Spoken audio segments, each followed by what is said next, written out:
খাওয়া দাওয়া শেষ করে আমরা চলে এলাম বিয়ের মণ্ডপের কাছে। রাত এখন ওই 11টা মতো বাজে। এরই মধ্যে পার্লার থেকে সাজুগুজু করে চলে এসছে আমাদের মিষ্টি কনে বউ। ভীষণ সুন্দর লাগছিল দেখতে। তনুশ্রীদি যেমন মিষ্টি দেখতে আর ঠিক তেমনই মিষ্টি তার ব্যবহার। খুব অল্প দিনের পরিচয় হলেও হসপিটালে সকলে আমাকে ভীষণ ভালোবাসে।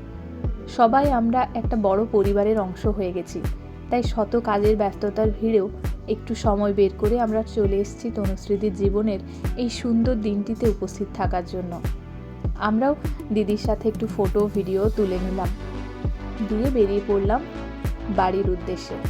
ইচ্ছে তো ছিল আরও কিছুক্ষণ থাকার, কিন্তু রাত বেশ অনেকটাই হয়ে গেছে, তাই থাকা আর হলো না।